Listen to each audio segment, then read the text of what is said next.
Welcome, everybody. My name is Sophia Ray. I will be your master of ceremony and panel moderator for this evening. Thank you for joining us, whatever you are in the world. We are very happy to share this special event with you, celebrating the 100th anniversary of the birth of Astor Piazzolla, visionary composer, bandoneon player, band leader. He is, without a doubt, one of Argentina's most influential musicians. He changed forever the music of his own country, as well as made an everlasting impact in music all around the world. By infusing tango and musical elements drawn from multiple sources, including European classical music and jazz, he created a new genre called Nuevo Tango or New Tango. And in honor of his 100th birthday, we are going to discuss the origins of Piazzolla's musical revolution, the enduring transnational significance of his music, as well as the present situation, the present state, and future prospects of this musical partnership between tango and jazz. So before we start, I would like to thank the National Endowment for the Humanities, as well as his acting chairman, Adam Wolfson, for making this event possible. And I would also like to acknowledge the support of all partnering institutions, the US Embassy in Buenos Aires, the Embassy of Argentina in Washington, D.C., and the Ibero-American Cultural Attaches Association. So I would like to introduce the Ambassador of Argentina to the United States, His Excellency Jorge Argüello, who will share some remarks. Welcome. Bueno, muchas gracias. Muchas gracias. I will start by saying that I am delighted to be with you today to explore the connections between two emblematic forms of music in our countries, the tango and the jazz. Particularly today, when we are celebrating, as you have said, the centennial of Astor Piazzolla's one of the most outstanding musicians of the 20th century. I would like to thank the National Endowment for the Humanities for making this special event possible. It's also a pleasure to share this presentation with Mary Kay Carlson, my friend, the Chargé d'Affaires of the US Embassy in Argentina. I especially want to express my gratitude to the great musician Pablo Siegler, who performed, as you all know, for more than a decade in Astor Piazzolla's legendary quintet, for being with us today. And I also want to thank especially to Professor Sophia Ray and Professor Matthew Carouche for their participation. As I am sure most of you know, Piazzolla formed the influential Quinteto Nuevo Tango in 1960. This would prove to be a milestone in Argentine music history, especially in the tango world, because the quintet was an unprecedented format to play music, to play tango. This was, without a doubt, a truly revolution in the tango world. Part of this revolution was Piazzolla's introduction of new instruments that were not used in traditional tango. I'm thinking of the flute, the saxophone, the electric guitar. But most importantly, and I want to stress it now, he brought to tango elements he borrowed from jazz music.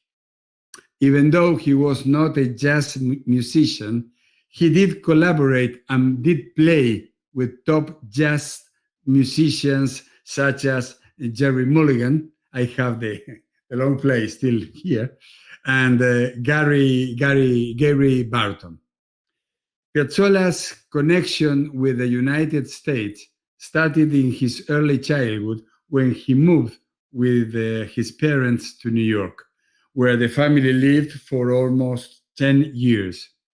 And it was in New York where he received his first bandoneon at the age of 8. And it was in New York where he learned how to play it too. It was the beginning of a cross-cultural exchange and of a relevant cultural dialogue between our two countries. This is why we are so glad to be able to work closely in partnership with the National Endowment for the Humanities. So let me finish by expressing once more our appreciation and to thank also the US Embassy in Buenos Aires and the Ibero-American Cultural Attachés Association for being part of the organization of this special event. Thank you very much. Thank you, Ambassador. Thank you very much for your words. Let's please welcome now the CDA at the US Embassy in Buenos Aires, Mary Kay Carlson, for special remarks. Thank you so much for having us here to collaborate with you, Ambassador Arguello, my dear friend. So good to see you on the screen. And too bad we don't have the opportunities to see each other more in person with this pandemic period. And also a huge thank you to the National Endowment for the Humanities for facilitating and providing the funding for this great cultural program. Tango is one of Argentina's great cultural contributions to the world, just as jazz is quintessentially music of and for and of the Americas and of the United States. So seeing the maestro Piazzolla combine and use elements of jazz in the quintessential Argentine musical art form is really exciting. And we use the hashtag in a lot of our public diplomacy, better together. And this is one of those elements where the Argentina and United States combining elements of jazz and tango, they're really better together in the same way that our bilateral relationship is. And I have to say, there's no embassy who does cultural events better than the Embassy of Argentina in the United States. And I have been so impressed how they really upped their game in the pandemic by bringing such a rich variety of cultural programming online. So I would like to say thank you from the Embassy of the United States and on behalf of the American people for what you are providing in terms of this cultural exchange and for this exciting opportunity to learn more about the Maestro Piazzolla on the 100th anniversary of his birth. Again, thank you so much for including the Embassy in this wonderful cultural event. Thank you very much, Ms. Carlson. And we thought that the best way we could start this musical discussion was to actually play a little bit of music of Astor Piazzolla. And we selected a segment from a concert he gave in 1984 in Utrecht with his Quinteto Nuevo Tango. So let's watch this first selection.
Wow, that was very powerful.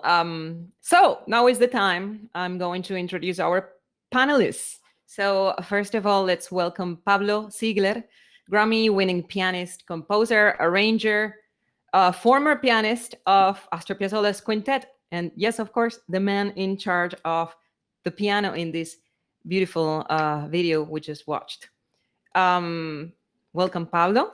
Thank you. And ¿cómo estás? I'm delighted to be here with you guys, just to make this musical situation a little more clear. Yes, and there is need for that for sure. Okay. I would like to welcome Matthew Karush, historian, chair of the History and Art History Department of George Mason University and three-time NEH awardee. So welcome, Matthew. Thanks very much for having me. It's a pleasure. Of course, I can't wait. So I prepared some questions for you. And the very first one is for you, Matthew. So what's known as Nuevo Tango, New Tango, probably represents the biggest revolution so far in the history of the genre. So what would you say are the elements that Piazzolla took from other genres and in particular from jazz in order to develop this music?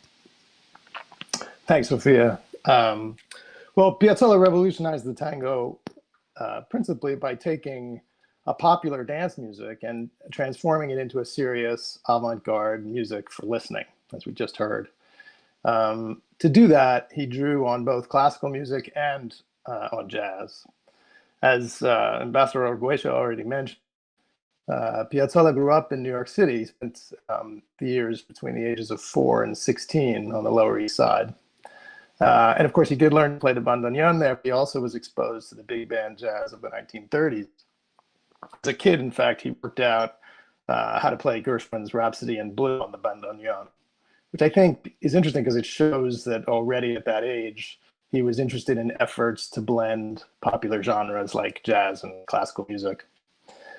When he returned to Buenos Aires and joined the tango band of the great Aníbal Troilo in 1939, his New York background made him stand out. In fact, the musicians in Troilo's band referred to him as El Johnny because of his New York accent. It probably also made it easier for him to think of novel ways of approaching the tango, being an outsider himself. Over the next 15 years or so, Piazzolla studied with the Argentine composer Alberto Ginastera, and later in Paris with Nadia Boulanger. He learned a great many techniques that he applied to his new tango, including, for example, counterpoint and fugue, which would become so central to his approach to composition. But jazz was absolutely crucial. And interestingly, I think it took Piazzolla a while to figure out how to incorporate jazz into his music. One of his first efforts came in a recording session in New York in 1958. He assembled for that occasion a group that he called the Quinteto JT for jazz tango. And that group used improvisation. It used, in fact, the model of rotating solos that jazz is known for, where each soloist takes a turn improvising. It also used Cuban percussion because the New York producers thought they could market Piazzolla as Latin music. That experiment was a commercial and I think an artistic failure as well. But within a few years, he had come up with a new way to draw on jazz and put together this first legendary Quinteto Nuevo Tango and assembled most of the elements of his mature style. In doing that, he did borrow a few jazz elements directly, the electric guitar that you just saw, an occasional walking bass line in some of his songs.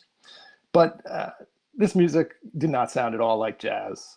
And I think the jazz for him was really a model of how to turn a dance music that had begun to seem old-fashioned into an exciting, modern, cosmopolitan musical form. The idea of a small group of virtuosos making a sophisticated version of a popular genre was a jazz concept. Most of the Quinteto's gigs in the early 1960s took place in small Buenos Aires nightclubs that had been envisioned as jazz performance spaces. So in many ways, this was music that resonated with jazz sensibility. And I think one indication of Piazzolla's debt to jazz was his very frequent use of the term swing to describe what he was trying to achieve. He would insist, though, always, right, that this music, the music that he was creating, should have tango swing and not jazz swing. So, in other words, he wasn't imitating jazz or taking elements directly from it so much as using it as a model for how to approach his musical project. Right. That makes a lot of sense. It made me think of kind of like a comparison between the swing era of jazz, very popular dance music, going into bebop, which was more of a concert setting and music for listening and much more complex, to, you know, the kind of its equivalent in the transition from traditional tango to new tango somehow.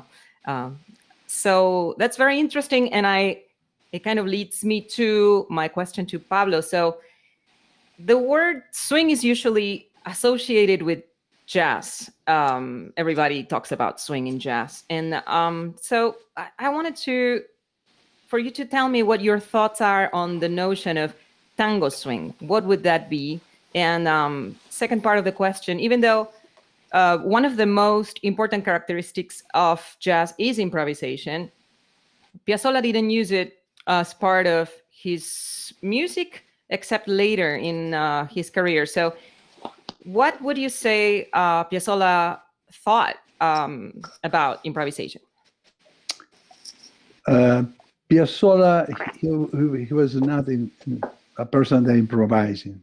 When I play with him and the last quintet, one of my perfect partners inside the quintet was Oscar Lopez Ruiz. He was a jazz guitar player. No? He was playing with Astor for decades. But Astor was looking always for some kind of fusion in between jazz and tango music. And the tango swing, it came also from the traditional tango. Because if you, the tango swing is the Buenos Aires swing. Mm-hmm. Because the tango music is just patrimonial of the Buenos Aires city. The rest is folk music, which is different. Very different. Beautiful, but different. Ginastera, okay. And Astor was playing many years traditional tango with Aníbal Troilo. Right. At that moment, he absorbed all the elements from the traditional tango. And the tango swing that you can see also in the tango dancers. Right. The tango swing is coming from there, from that situation. Also, the tango swing, you can see the people from Buenos Aires walking, talking. It's incredible, but it's part of our music. When he was invented the new tango, he was looking from different kind of musicians. In the very beginning, one of the jazz musicians that he was asking to join him was this Malvicino. Mm-hmm. In the first octet, Buenos Aires octet, was an incredible fusion in between classical music and jazz. He has like a string quartet plus electric guitar. And Malvicino was improvising all the time over those lines, over those changes, no? Right.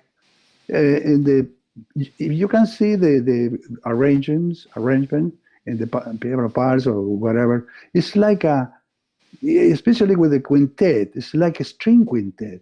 In the way that he was composing and arranging, it's perfect. It's like really perfect. He was admiring, and he took a lot of classical elements from Bela Bartok. If you can hear the string quintets, Bela Bartok string quintet, there's a lot of phrases. That's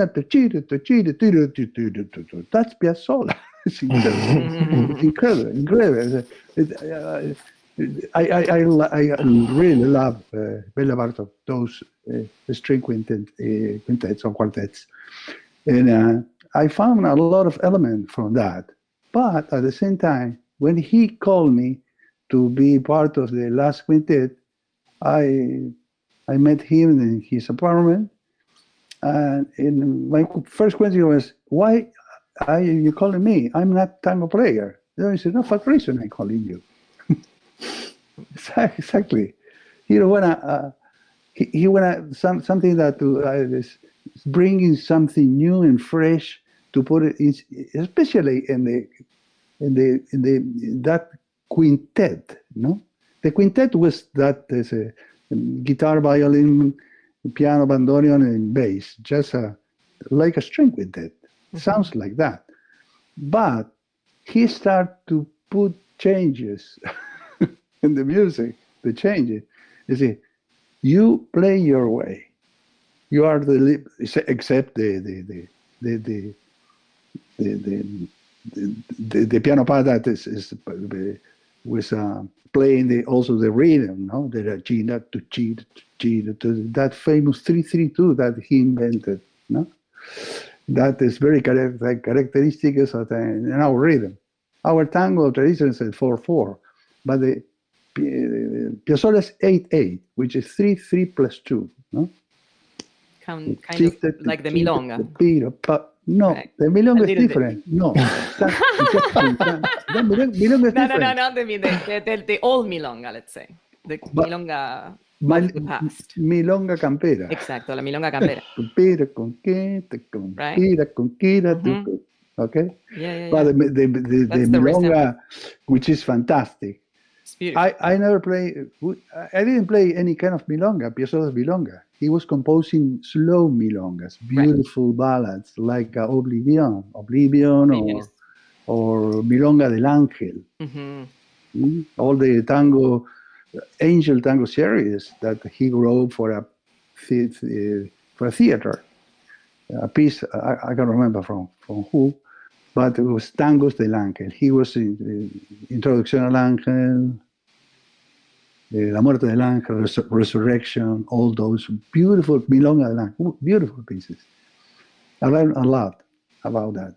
And when I started to improvise inside, and it was because in the jazz music, you have the tune, but you have the space in the changes. That's the space to improvisation.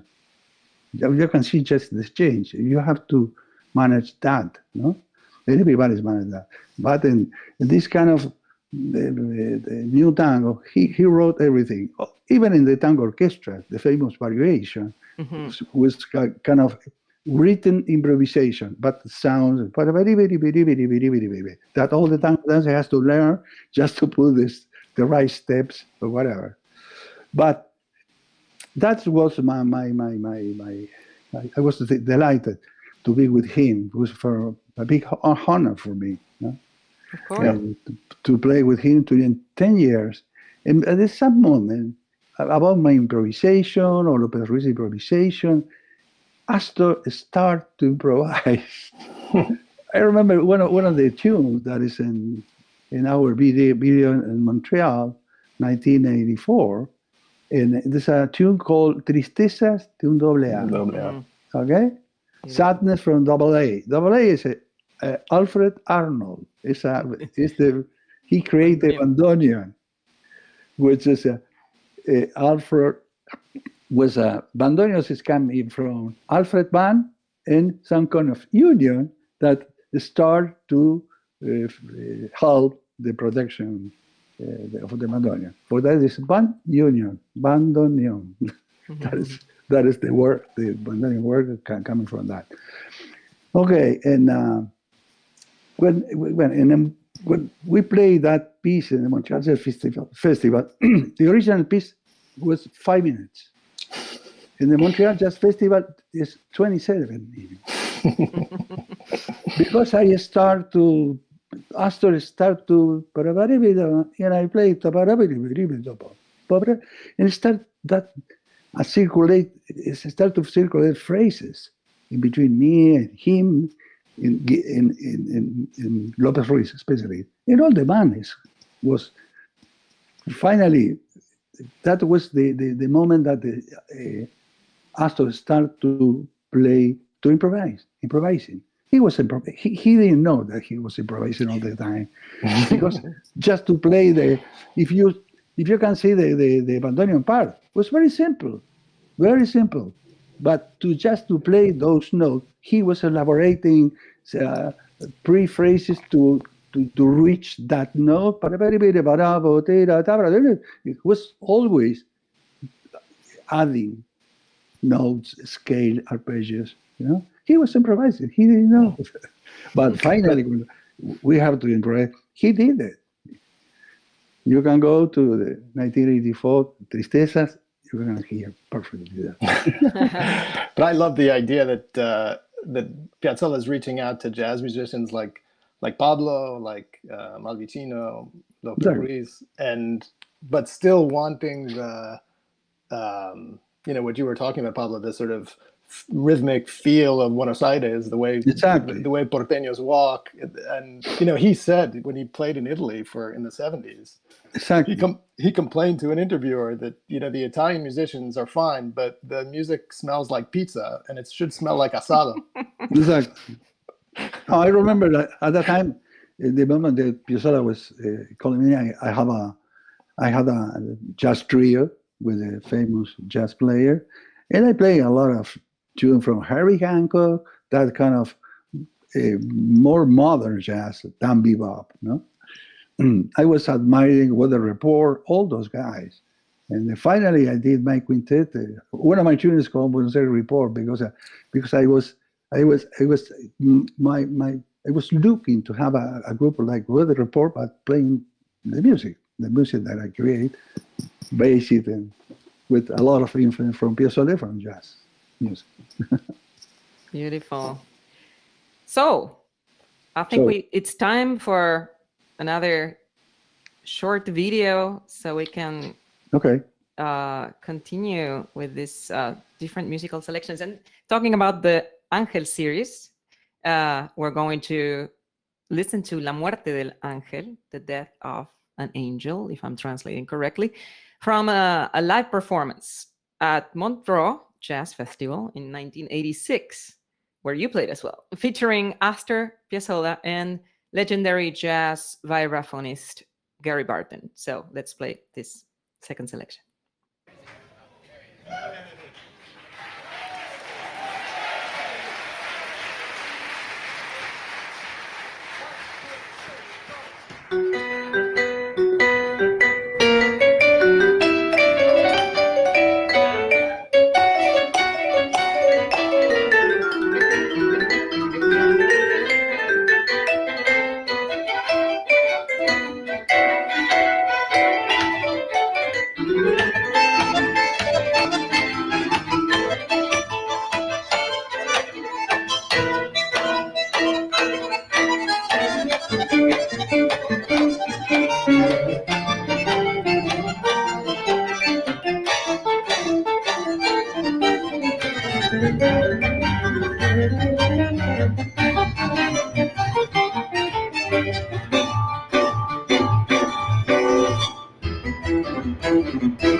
Wow. So now Okay. I have a question for the insider. how was that experience of playing with Gary Barton and Piazzolla at Montreux, which is like possibly one of the most iconic jazz festival in the world? How was it? Yeah. Yes. When I Piazzolla told me I'm going to invite Gary to play with us, and okay, but remember, Gary is one of the best jazz improvisers in the world. Don't. Yeah. Blah blah blah. He created a piece called Vibrafonissimo, and when Gary received the music, everything was written. No, everything was written, even the improvisation, Right. because 1,000 pages. this has to be what one of my first improvisation in the Piazzolla Quintet when I start. He told me that the first part was too jazzy. The second part has really tango elements in your improvisation. That is the way to play improvising tango. We have to adapt your improvisation skills to be inside the phrasing, inside the spirit of this music. Huh? He was right. If you put some kind of jazz blue notes, I was looking always for the Buenos Aires blue note. That was my since that time to now, I try to be better in that, playing that. But it's a very good challenging. And yes, and he wrote everything to Gary Burton because he was showed to Gary how as our kind of improvisation that he liked inside. And Gary is he's you write everything, yes, and he was respecting. He was really admiring that. It was the way that to Gary that we played with Gary many times after Montreux Jazz Festival, Japan, also in Argentina. He came to Argentina to play, and it was admiring that in respect a lot that music, of course. This is a short history about that. That's great. I have a question. So is it true that, I mean, there were so many jazz musicians that started to hear about Piazzolla's music and wanted to play with him or would go see him with the band and would think that most of the music was improvised, and they would like jump on stage after the show to take a look at the charts to see, and they would be shocked of basically seeing like you're saying that pretty much everything was on paper and it didn't sound like it. Yeah, fantastic. So I have a question for you, Matthew. Okay. So there are a lot of different currents and styles within jazz, and how did both cool jazz and West Coast jazz make an impact in Piazzolla's music? And second part of the question, this type of jazz, West Coast jazz and cool jazz, was the same musical movement that influenced bossa nova in Brazil. So of course there were comparisons made between these two newborn, let's say, Latin American genres. So what did the two of these styles share, and what was Astor's take on bossa nova? What was his opinion on it? Yeah. Let's get controversial. I think we need a little bit of... Okay. Well, Piazzolla had a lot of jazz models, several different ones. I think early on he was a fan, as we've said, of Ellington, of Gershwin. Later in the 40s, in the late 40s, he was a fan of Stan Kenton. He talked about being inspired by the California band leader Stan Kenton, who developed a style that Kenton called, and critics called, progressive jazz. So I think that's telling. I think, like Ellington and Gershwin, Kenton was a musician interested in making jazz more sophisticated. And Piazzolla in particular was drawn to the way that Kenton was applying dissident harmonies from modern classical music while still holding on to a kind of recognizable jazz rhythm. So that was a kind of model for Piazzolla. But as you say, I think the essential model for Piazzolla's innovations of the early 60s was the cool jazz of musicians like Jerry Mulligan, Right. Miles Davis, but also the modern jazz quartet. I think what Piazzolla said inspired him, particularly about Mulligan's octet of the mid-50s, was the interplay between the musicians. And this gets to something that Pablo was talking about earlier. I think Piazzolla was drawn to these sophisticated arrangements that made that interplay possible, and that sort of created almost a jazz chamber music, and that was kind of an inspiring model for Piazzolla. He applied that approach to tango, I think, turning each member of the quintet into a soloist, Right. A kind of unique expressive voice, rather than some musicians are just providing the sort of support or the accompaniment. Later in the 70s, Piazzolla recorded an album with Mulligan. He, as we just saw, that record. It's beautiful. Summit, right? Yeah. Later, he would go on to work with Gary Burton, of course, and other jazz musicians. The bossa nova question is a great one, because it's a reminder, right, that these two musics are being forged at the same time, Nuevo Tango and bossa nova, but also that they're both not only happening at the same time, but they're drawing on some of the same sources, right? Tom Jobim and João Gilberto were looking to cool jazz as well in order to create the bossa nova in Brazil. I think there are both similarities and differences between these two kinds of music. sure. I think, on the one hand, in bossa nova, you're talking about a kind of mix of a samba or a rhythm sort of based on samba with cool jazz improvisation. So on the one hand, here's another case of musicians drawing on jazz to turn a local dance genre into a sophisticated music for listening. On the other hand, I think in bossa nova, the jazz elements were much more obvious because bossa nova emerged from within, really, a jazz music scene in Rio de Janeiro. Piazzolla actually criticized, just to answer your question, Piazzolla actually criticized bossa nova for relying too much on jazz and for catering too much to U.S. tastes. I mean, I think he could hear the samba rhythm, obviously, but he claimed that harmonically, bossa nova was basically imitation jazz. And that was probably, or certainly I think, an unfair judgment on Piazzolla's part. But at the same time, I think, there's a grain of truth to it, right? Because, after all, thanks to the Brazilian musicians' collaborations with jazz players like Stan Getz, bossa nova achieved a level of popularity in the U.S. that really Piazzolla's new tango never did.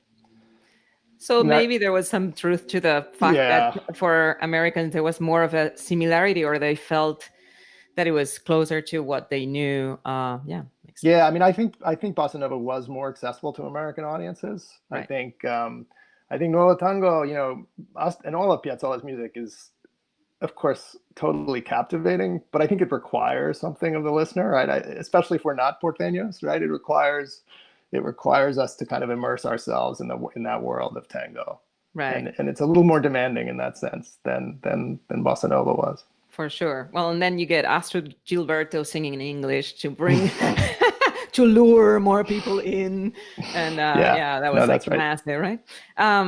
That's great. So let's see. We have one last selection, and this excerpt is from a concert of Pablo with the Metropole Orchestra in Amsterdam, right? In 2013. This was in celebration of his Grammy-nominated album, Amsterdam Meets New Tango, so it's kind of perfect. You did it there. So let's watch this.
Bravísimo.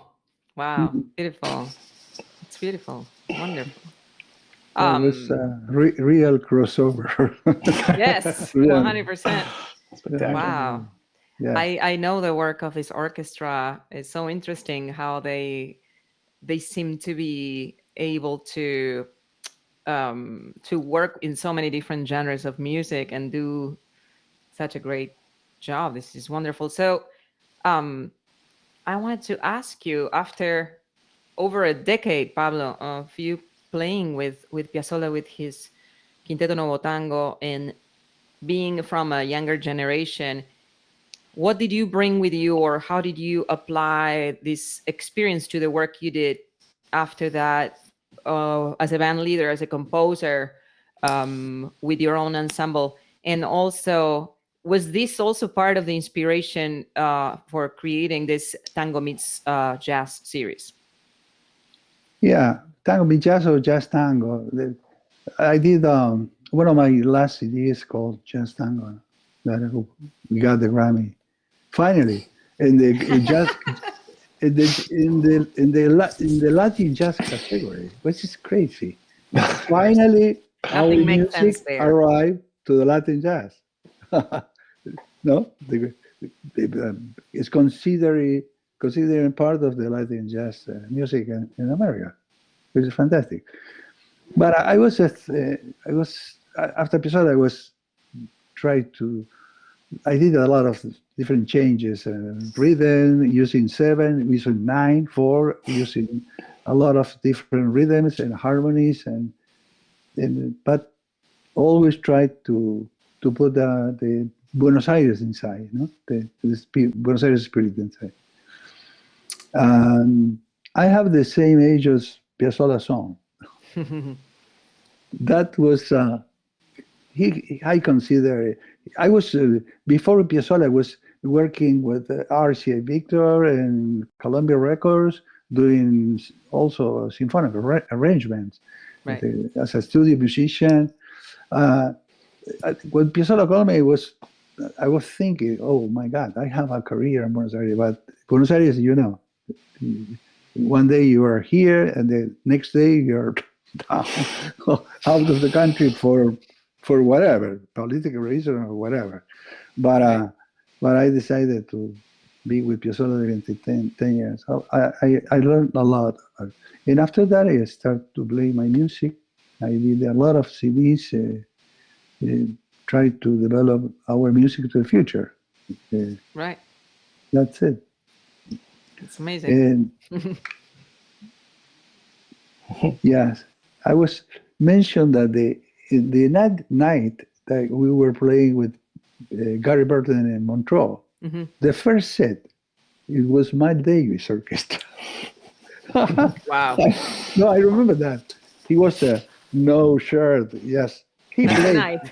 3 notes and get out, boom, and all the solo is well. That's a kind of pop jazz orchestra. I remember. And Gary was in the cameroon reading some book.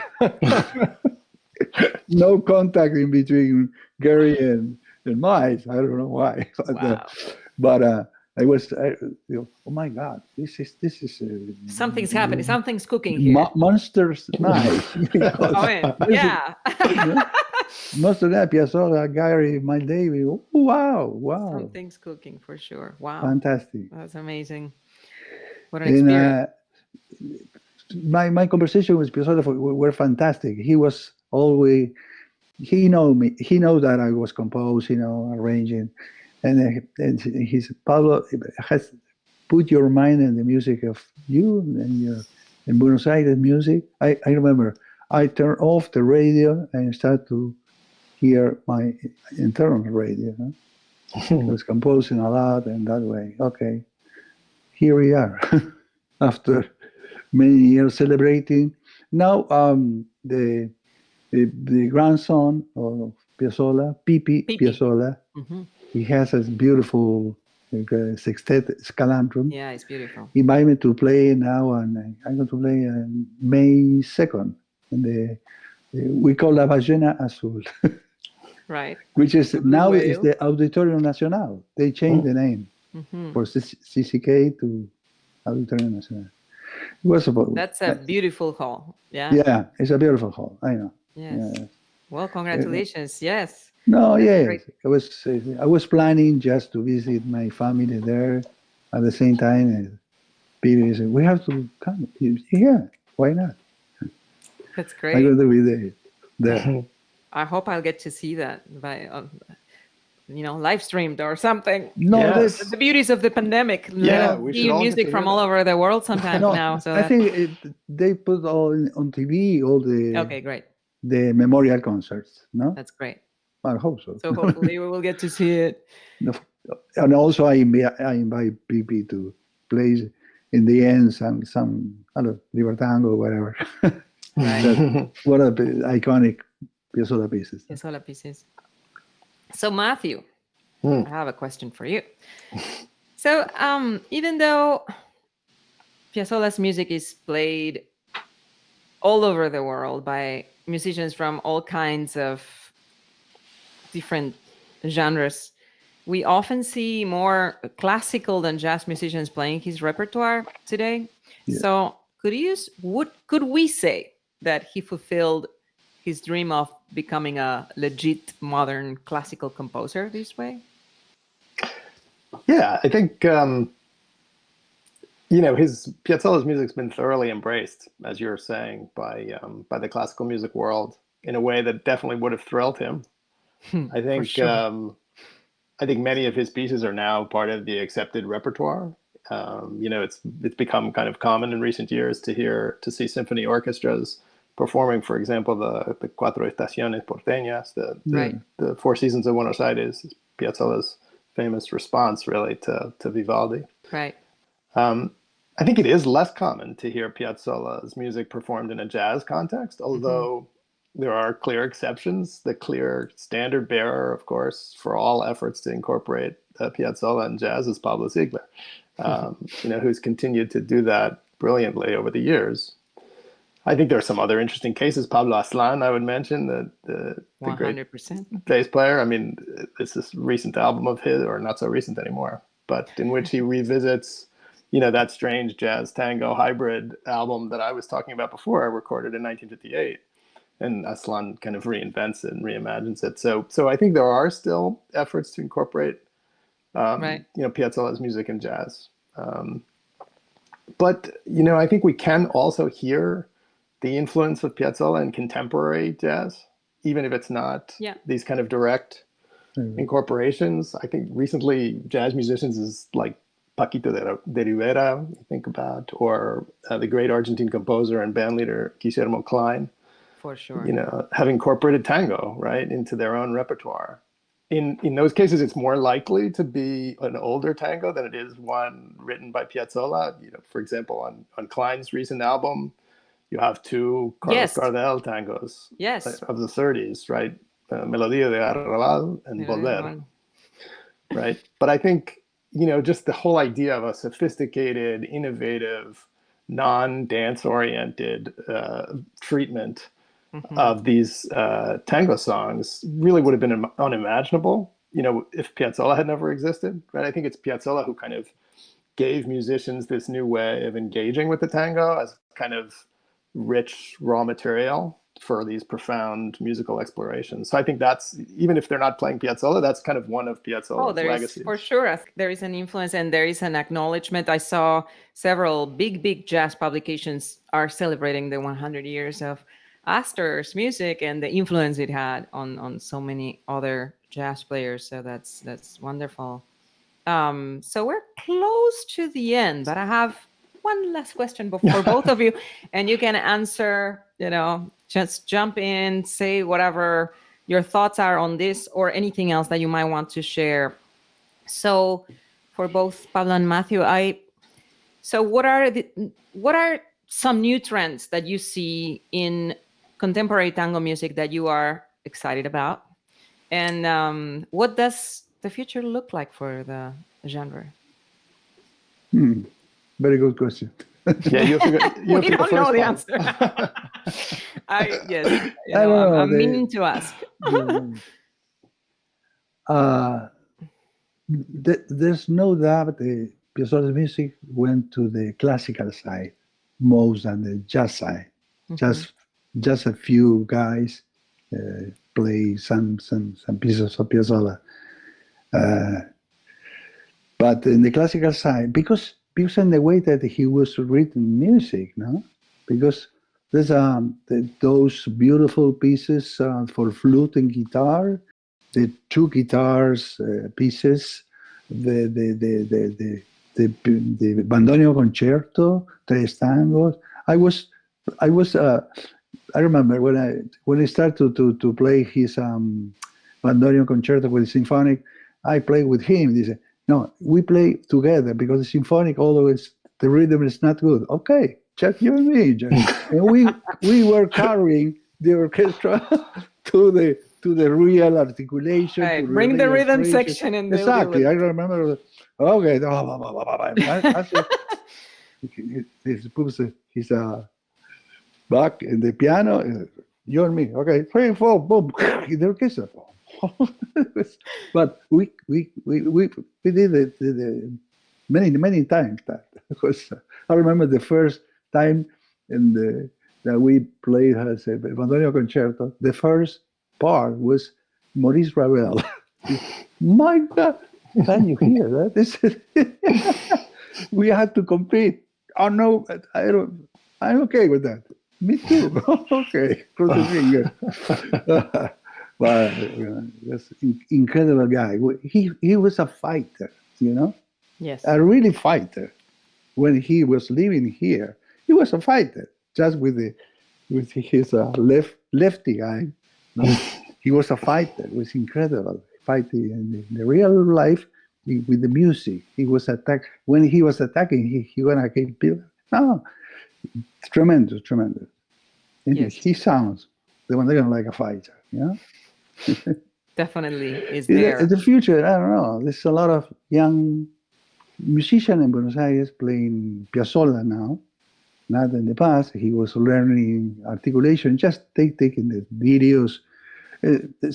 Same way that I was learning jazz when I was young, through the CDs or the based LPs or whatever, Right, just by ears.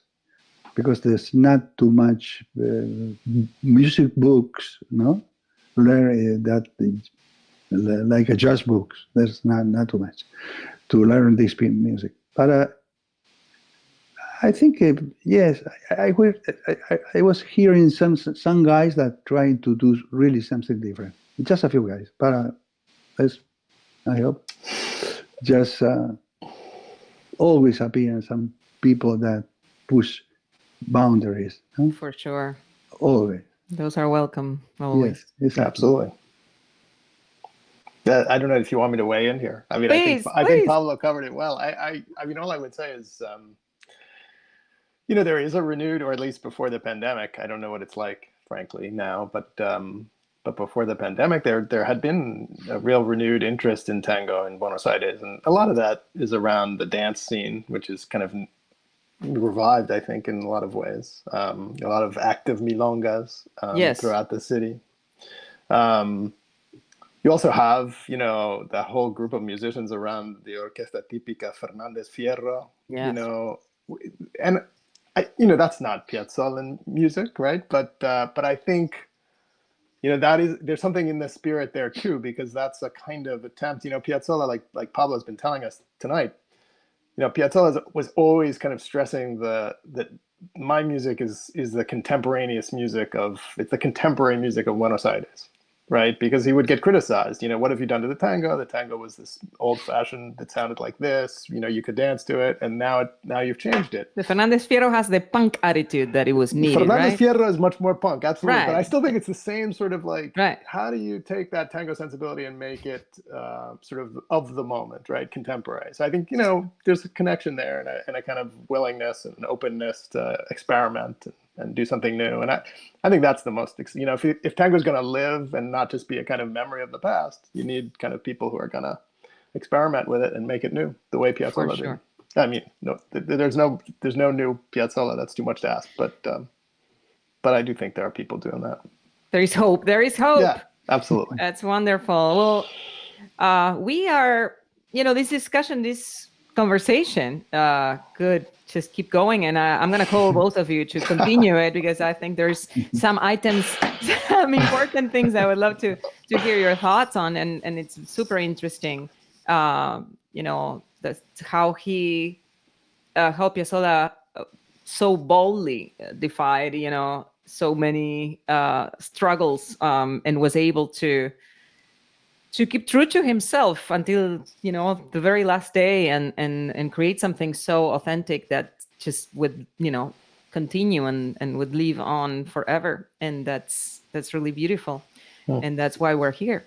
So I hope that we will get a chance to continue this conversation. I appreciate your time, and Pablo and Matthew, for you to join us today and share your thoughts and your experiences with all of us.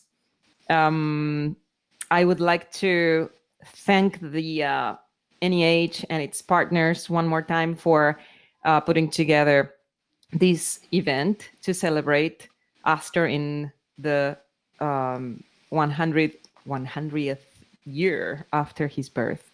And I would like to thank also the ambassador Jorge Arguello and the CDA at the U.S. Embassy in Buenos Aires, Mary Kay Carlson, for joining us, and to all of you for coming, for being also curious about this music, and hopefully you discovered something new that you didn't know. I discovered a lot of new things I didn't know about, and hopefully we will be able to see each other in person in another event sometime near in the future.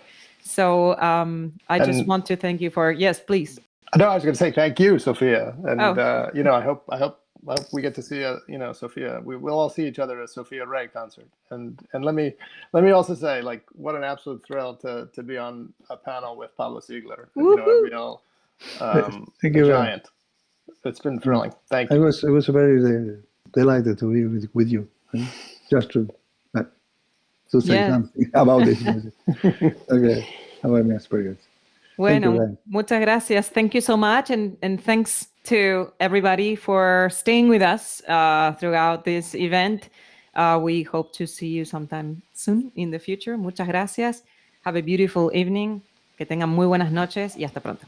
Hasta luego. Ciao. Bye.